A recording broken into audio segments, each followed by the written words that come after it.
বন্ধুরা, মুন্নার রান্নাঘরে আপনাদের সকলকে স্বাগত জানাই। আজ আমি চিংড়ি মাছ দিয়ে একটা নতুন ধরনের রান্না করে দেখাবো। সেটাকে আমি চিংড়ি পোস্ত নাম দিয়েছি। আমার যা যা লাগবে, ওর মতো চিংড়ি মাছ ছাড়িয়ে খালি ধুয়ে রেখেছি। পেঁয়াজ কুচি অবশ্যই লাগবে, আর যেটা লাগবে সেটা 4 চামচ বড় এই ধরনের চামচের 4 চামচ পোস্ত আর 2টো কাঁচা লঙ্কাকে আমি একসঙ্গে মিক্সিতে বেটে রেখেছি। এছাড়া নুন, হলুদ আর ফোড়নের জন্য 5 ফোড়ন, লঙ্কার গুঁড়ো, তেল, নুন এই অবধি আমার লাগবে। কিভাবে করছি দেখুন।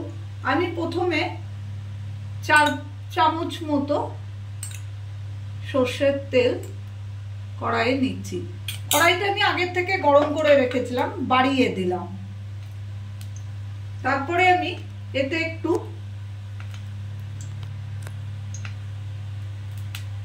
হলুদ দিচ্ছি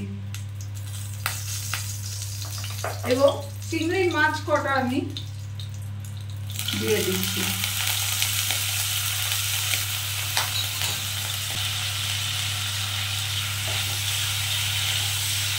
চিংড়ি মাছগুলো ভালো করে একটু ভেজে নিতে হবে।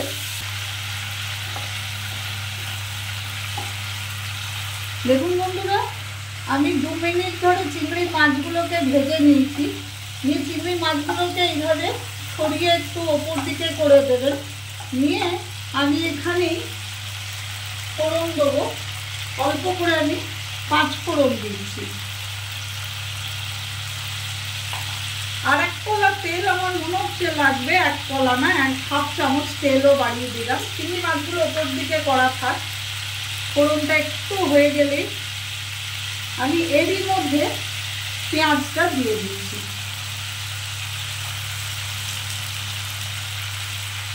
পেঁয়াজ আমি 2টো বড় সাইজের পেঁয়াজ ছোট করে কুচি করে নিয়েছি।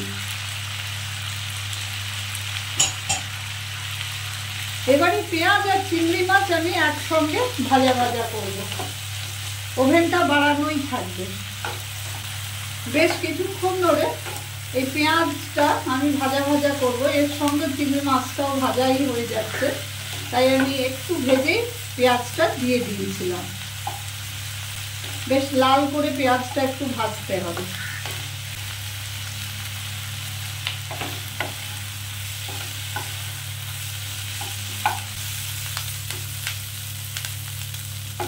দেখুন বন্ধুরা, অনেকটা ভাজা ভাজা হয়ে গেছে আমার। এই অবস্থায় আমি আঁচটাকে একটু কমিয়ে দেবো। দিয়ে আমি এর মধ্যে নুন পরিমাণ মতো দেবো, অল্প হলুদ দেবো, 1 চামচেরও কম, ছোট চামচের 1 চামচেরও কম।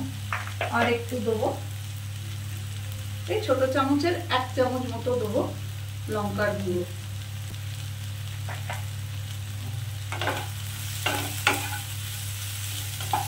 আবার একটু বাড়িয়ে কমিয়ে আমি ভাজবো। এই ধরনের নতুন নতুন রেসিপি যদি আপনারা আমার চ্যানেলটাকে সাবস্ক্রাইব করে রাখেন তাহলে প্রায়শই দেখতে পাবেন। প্লিজ আমার চ্যানেলটাকে সাবস্ক্রাইব করে নেবেন। খুব সহজে এবং খুব তাড়াতাড়ি রান্নাটা হয়ে যায়। ভাতের সঙ্গে খুব ভালো লাগে। গরম ভাতে পরিবেশন করবেন, খুব ভালো লাগে। রুটি পরোটার সঙ্গেও খেতে পারেন। ভাতের সঙ্গে বেশি ভালো লাগে খেতে।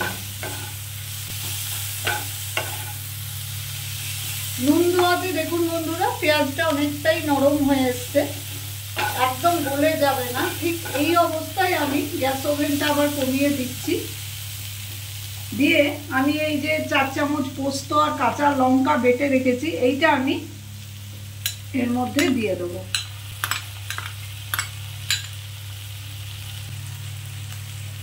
বাটিটা ধুয়ে আমি একটু জল দিয়ে দিলাম। বেশি জল দেবেন না, কারণ কোনো প্রয়োজন নেই বেশি জল দেওয়ার, দুটোই নরম জিনিস।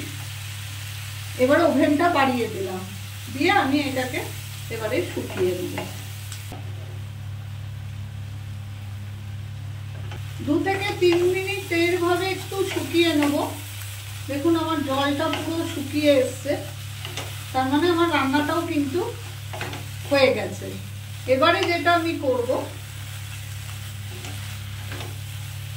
এই যে কড়াইয়ের মধ্যে শুকনো হয়ে গেল, এবারে আমি গ্যাস ওভেনটা বন্ধ করব।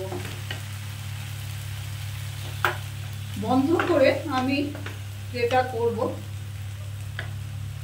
সেটা 2 চামচ সর্ষের তেল আমি জাস্ট ওপর দিয়ে এইভাবে ছড়িয়ে দেবো। এতে এত সুন্দর গন্ধ হয়, আর খেতে ভাতের সঙ্গে তো খুবই ভালো লাগে। এবারে আমি সার্ভ করব।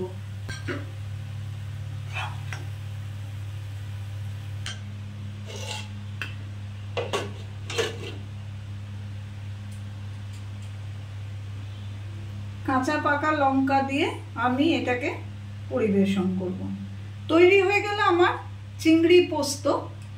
ভীষণ ভালো হয় খেতে। প্লিজ আপনারা ঘরে একবার ট্রাই করে দেখবেন, খুব ভালো লাগবে। যদি ভালো লাগে আমার এই রেসিপিটা, তো প্লিজ আমার চ্যানেলটাকে লাইক করে দেবেন, একটা শেয়ার করবেন এবং সাবস্ক্রাইব করে দেবেন।